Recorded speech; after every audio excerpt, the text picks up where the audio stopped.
Oke, ya, selamat siang Mbak Siti juga, selamat siang yang lain juga.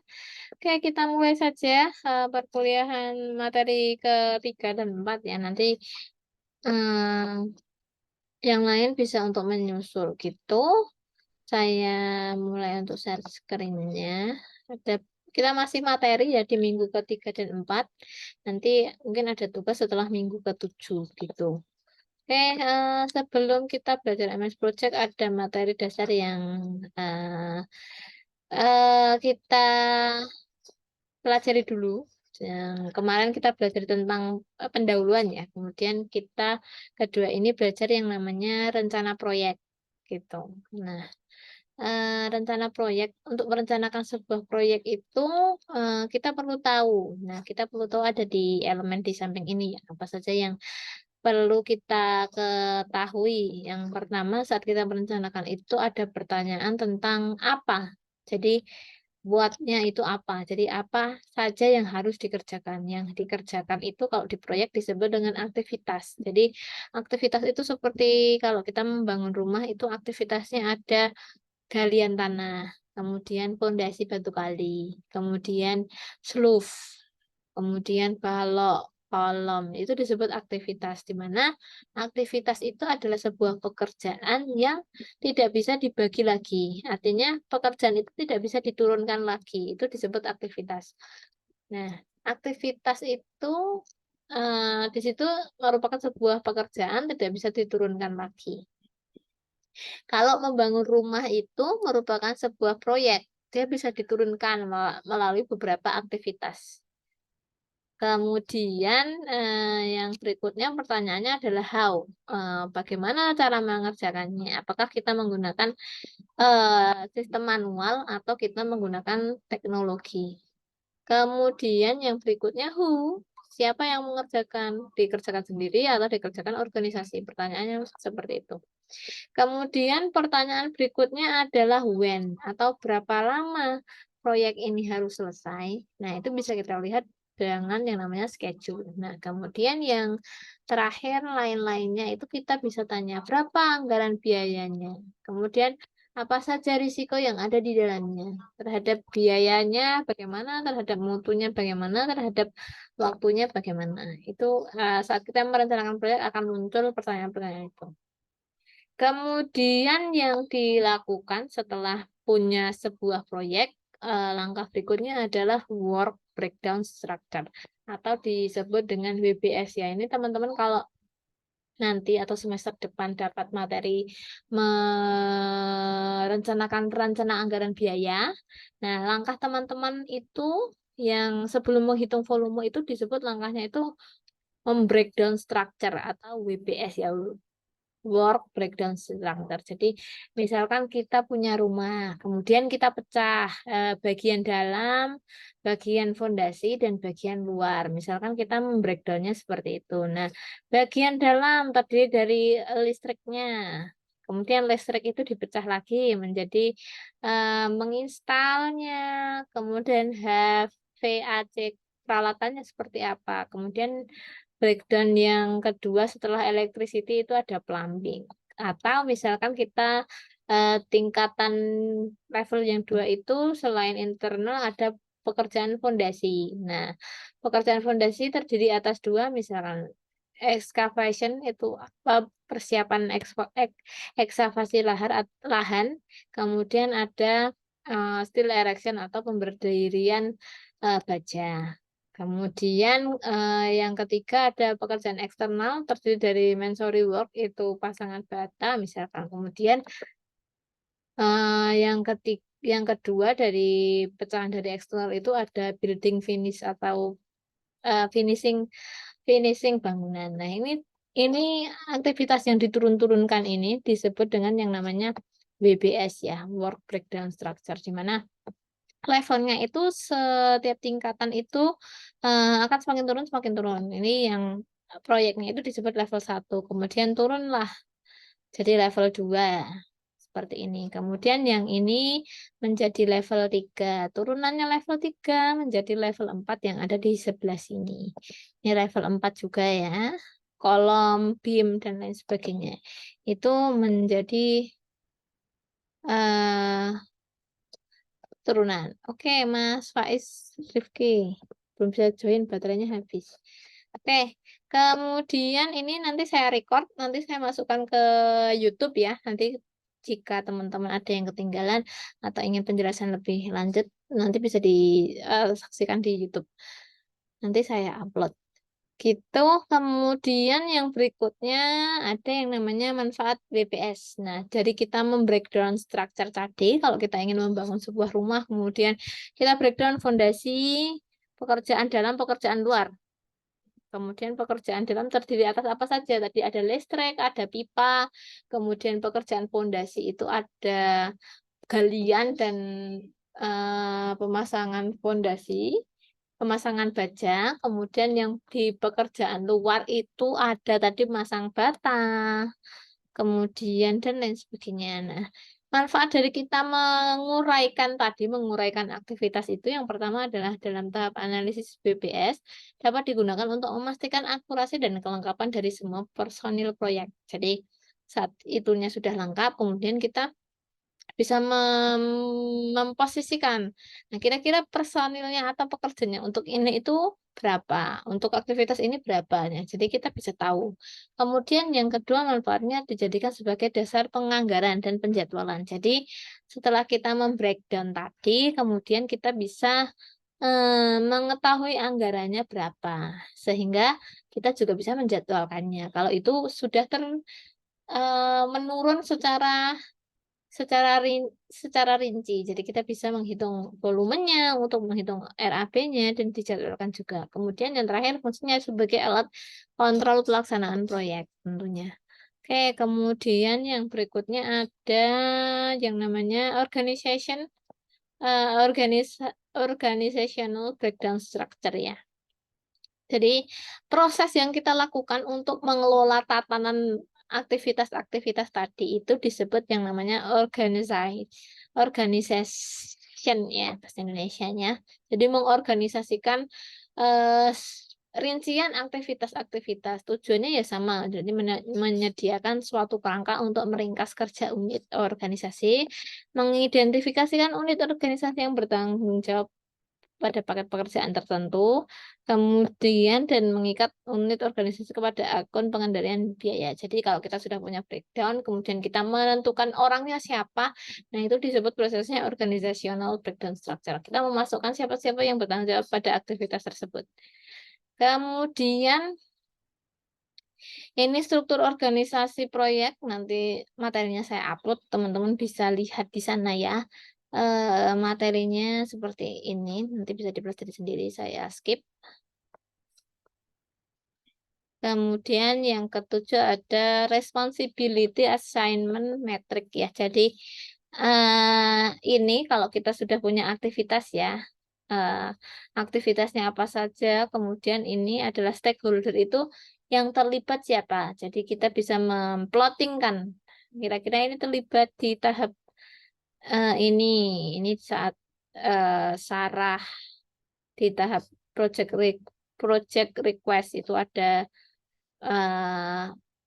project management juga, ada sponsor ini pihak teknologi, kemudian ini analisa finansial, kemudian ini adalah bagian contoh saja ini bagian bisnisnya, kemudian ini bagian testingnya, kemudian kita masukkan nama-namanya yang terlibat siapa. Nah itu disebut dengan responsibility assignment metric. Kemudian yang berikutnya, karena MS Project itu nanti berhubungan dengan scheduling, kita perlu tahu dulu apa itu scheduling.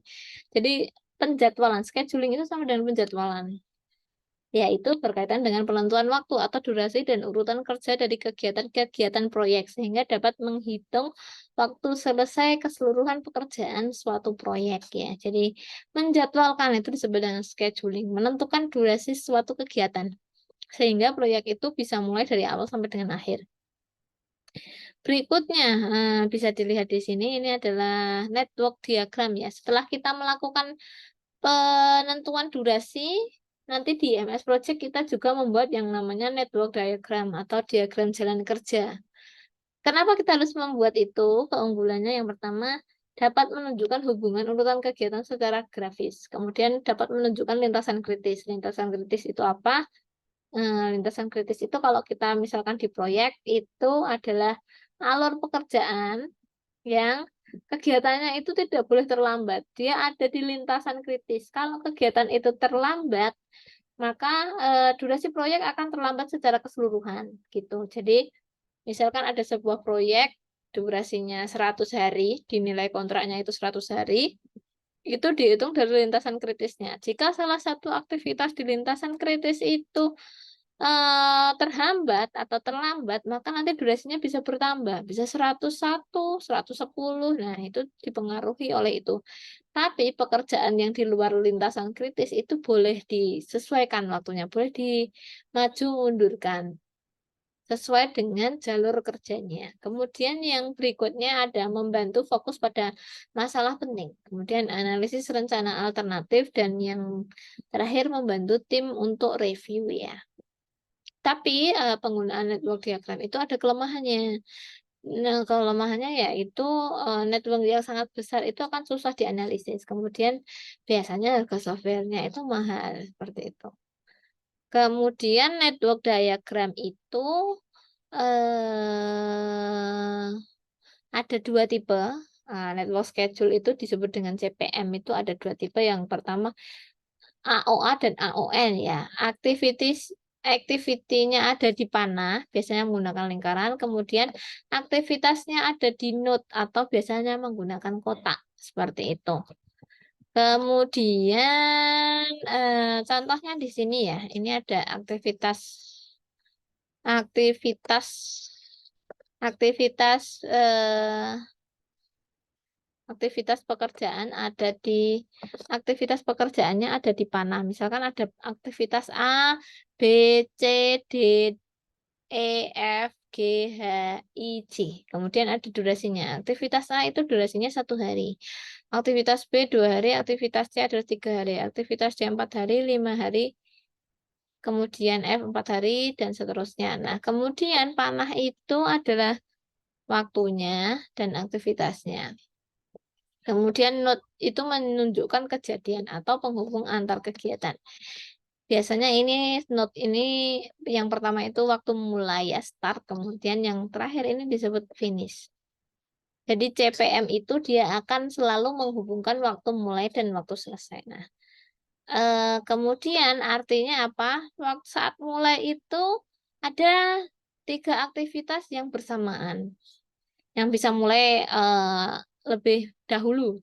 Kemudian setelah mulai dahulu ternyata ada aktivitas yang setelah A selesai itu ada aktivitas D. Kemudian setelah B selesai itu bisa dimulai aktivitas E dan F. Kemudian setelah aktivitas ke C itu bisa kita mulai aktivitas G. Setelah G selesai bisa aktivitas I. Kemudian setelah I selesai itu ada aktivitas J. J bisa dimulai kalau I, F, dan H sudah selesai. Nah, itu disebut dengan critical path method atau CPM ya, activity on a row ya. Kemudian yang berikutnya ada yang namanya activity on node atau uh, aktivitas di node atau mulai aktivitasnya itu ada di sebuah kotak seperti ini bisa digambarkan di sini ya. Kegiatan dituliskan di dalam sebuah kotak. Garis menunjukkan hubungan saling ketergantungan antar satu kegiatan ya sama. Ada kotak mulai, ada kotak selesai. Kemudian ada pekerjaan A dan D itu bisa dimulai duluan. Pekerjaan B akan dimulai setelah pekerjaan A, pekerjaan C dimulai setelah B, dan setelah D selesai. Pekerjaan E dimulai setelah D, kemudian pekerjaan F dimulai setelah E. Kemudian yang terakhir ada pekerjaan selesai. Kemudian ini activity on node itu contoh bentuk kotaknya seperti ini ya. Ini nomor aktivitasnya, ini ada deskripsinya. Kemudian ada early start itu waktu mulai seawal-awalnya. Kemudian ini waktu selesai seawal-awalnya. Kemudian ini early finish itu waktu selesai seawal-awalnya. Sorry, ini adalah waktu mulai selambat-lambatnya. Kemudian ada waktu selesai selambat-lambatnya. Kemudian ada durasi dan ini catatan saja. Kemudian yang berikutnya, ini macam-macam hubungan ya yang perlu kita pahami. Nanti kalau misalkan teman-teman belajar MS Project, ada 4 macam hubungan. Yang pertama itu ada finish to start. Jadi menghubungkan antara kegiatan B ini akan dimulai setelah pekerjaan A selesai. Jadi startnya B ini setelah A finish. Maka hubungannya adalah A finish selesai, to startnya B. Jadi finish to start. Nah, dihubungkan dengan lambang seperti ini. Kemudian kalau sebuah pekerjaan yang dia berkaitan tapi dimulainya bersama, itu bisa disebut dengan start to start, artinya mulainya bersamaan. Kemudian kalau misalkan sebuah pekerjaan itu finishnya bersamaan, bisa ditulis dengan finish to finish seperti ini ya. Kemudian kalau ini pola hubungan yang jarang dipakai, start to finish ya, menghubungkan pekerjaan C dan dilakukan kemudian ke finish pekerjaan D. Jadi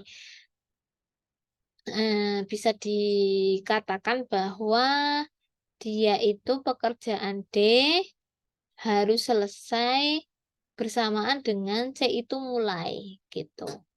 Kemudian finish to start itu contoh pekerjaannya, mungkin ini materinya agak penting ya.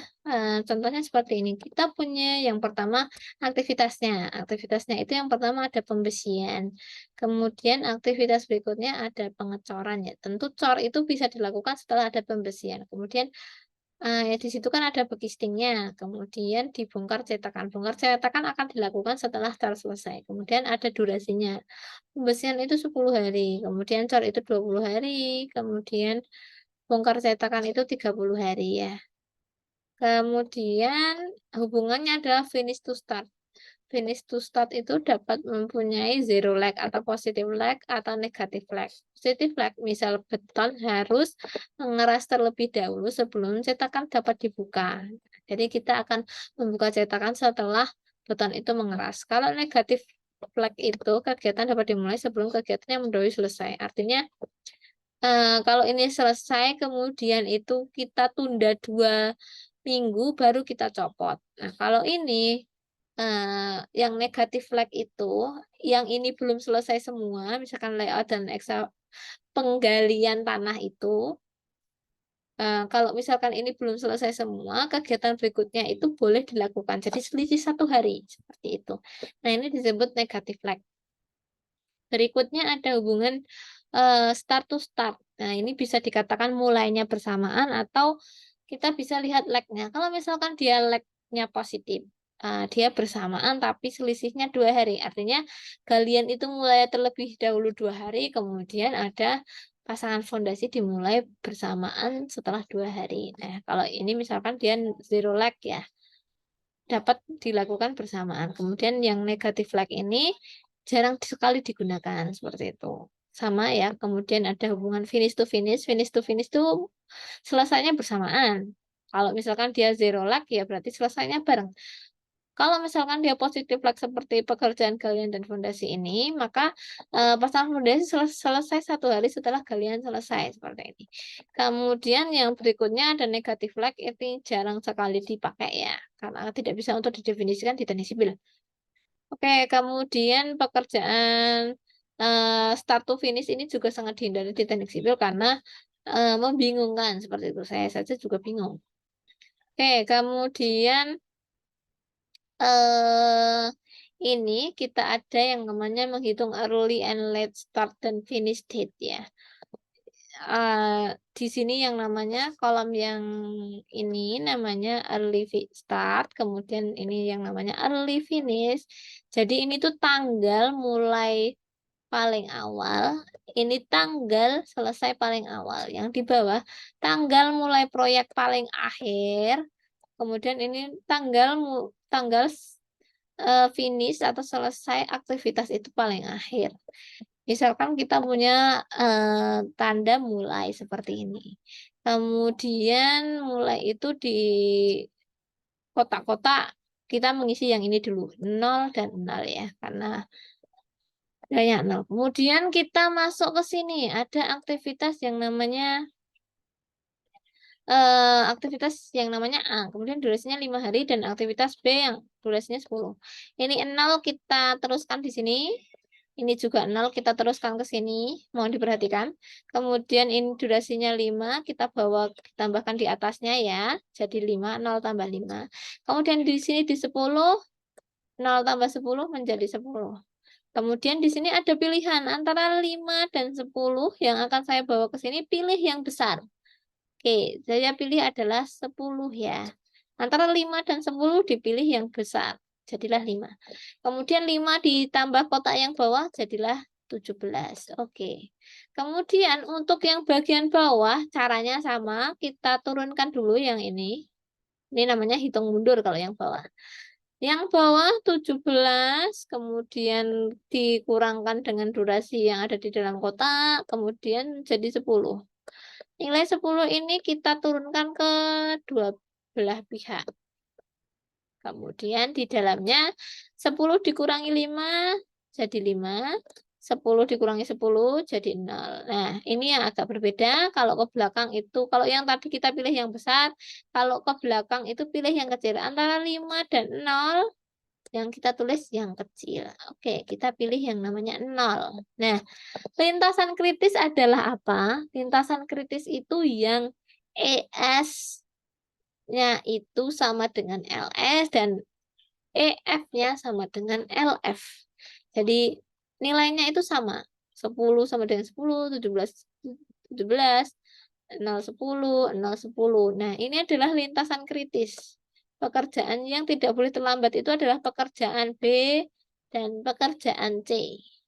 Ini disebut dengan yang namanya lintasan kritis gitu. Oke, lanjut ya. Kemudian menggunakan critical path untuk memperpendek jadwal proyek. Ada 3 teknik ya. Yang pertama itu shortening atau memperpendek durasi dari kegiatan-kegiatan kritis dengan menambah resource. Nah, saat kita ingin memperpendek durasi, misalkan itu fondasi, kita ingin memperpendek durasi, yang kita lakukan adalah menambah pekerja. Nah, di situ. Jadi kita menambahkan pekerja lebih banyak, atau yang kedua mengurangi ruang lingkupnya, mengurangi volumenya tentunya. Kemudian teknik yang kedua ada crashing, menekan jadwal pada kegiatan yang mempunyai durasi terlama dengan sedikit atau tanpa tambahan biaya. Jadi yang di lintasan kritis, kemudian durasi yang paling lama apa dipilih, kemudian dipendekkan. Nah, di situ bisa dilakukan tanpa dan dengan tambahan biaya. Kemudian berikutnya ada yang namanya fast tracking atau menjadwalkan kegiatan-kegiatan secara paralel atau tumpang tindih. Jadi kegiatan-kegiatan itu di fast track itu digabung-gabungkan, ditumpang tindihkan, diparalelkan. Jadi ini bisa digabung dengan ini nanti dengan ini bisa berlaku bersamaan. Seperti itu. Oke, kemudian kaidah-kaidah dalam critical path tadi ya, seperti yang tadi sudah kita bahas, ada early start date. ES date itu berarti tanggal mulai paling awal, kemudian tanggal selesai paling awal, kemudian ada ini yang kedua LFD itu late finish date, tanggal selesai paling akhir, kemudian tanggal mulai paling akhir. Oke, kita ada waktu 10 menit. Nanti misalkan kita terlempar, teman-teman silahkan untuk masuk ke link yang sama ya. Nanti kita buka sesi 2. Kemudian ada juga yang namanya nanti ada predecessor dan suksesor. Nanti kita jelaskan bersama. Kemudian ada float. Ada float ini rumusnya adalah late finish dikurangi early finish, kemudian late start dikurangi early start. Kemudian ada free float, yaitu perbedaan antara EFD dan next activity atau ESD ya. Oke, kemudian tadi ini yang hitung maju dan hitung mundur bagaimana caranya. Kalau yang maju dipilih yang terbesar, saat kita mundur pilih yang paling kecil. Sama ya, ini mencari lintasan kritisnya. Ada pekerjaan A, B, C, D, E, F, G, H, I, J, K. Oke, kemudian ini adalah durasinya di sebelah sini. Pekerjaan A durasinya 2 hari ya. Kita pertama hitung yang di atas. 0 kemudian ditambah 2, 0 tambah 2 itu menjadi 2. Kemudian ini dimasukkan, sorry. Ini dipakai yang bawah kalau di sini. Saya ulang dulu, saya hapus. Sorry. Saya Oke, ini ada durasi, yang kotak ini durasinya. Kemudian ditambahkan dengan 0. Kita kan mulai dengan 0. Tanggal mulai paling awalnya 0, kemudian ditambahkan dengan durasinya menjadi 2. Kemudian 2 dipilih ke kotak berikutnya, yaitu di sini dan di sini. Kemudian di sini durasinya adalah 3, berarti 2 tambah 3, 5. Kemudian yang ini 2 tambah 3 juga 5. Kemudian pekerjaan B, setelah pekerjaan B ada D dan E. 5 taruh di bawah, kemudian tambah durasinya menjadi 10. 5 tambah 4 jadi 9. Kemudian kita pilih yang besar kalau maju ya, 10. Di sini juga sama, 5 kita tarik ke sini, kemudian 5 ditambahkan 2 menjadi 7. Kemudian 7 ditarik ke sini. Tarik ke sini. Ya, tambah durasi 2 menjadi 9, tambah durasi 2 menjadi 9. Kemudian ini ada 14, ada 9, yang dipilih adalah yang besar aturannya. Kemudian di sini ada 14, ada 7. Di 14 tambah 5, 19. 7 tambah 2 ada 9. Ya, ada pilihan 9 dan 19, yang dipilih yang besar yaitu 19. Oke. Kemudian kita cari lintasan kritis. Lintasan kritis adalah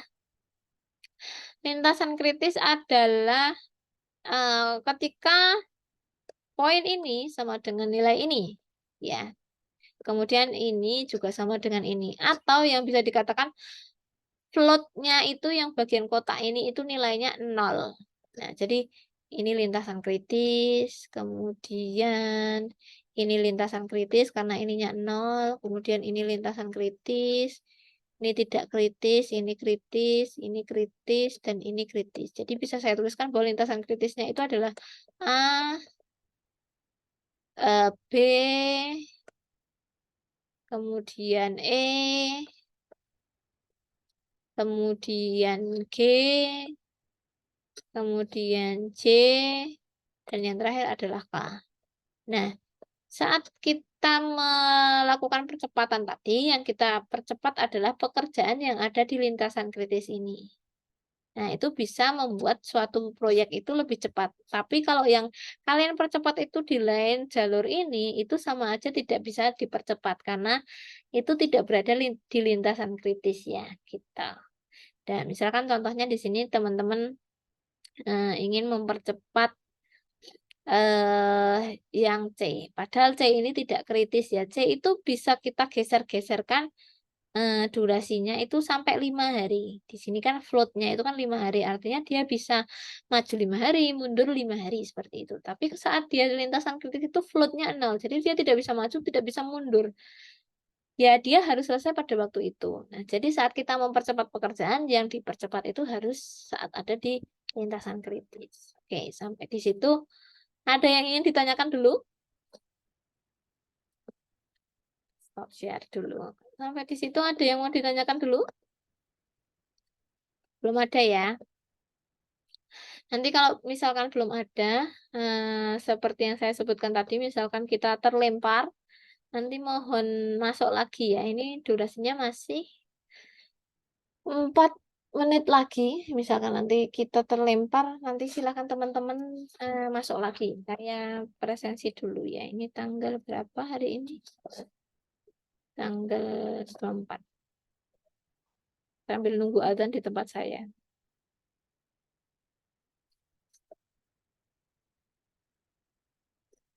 Kemarin kita materi tanggal 17.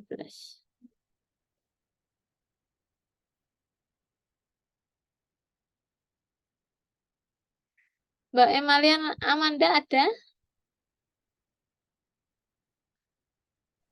Ada, Bu. Oke. Mas Febrika? Tadi ya yang nggak ada ya.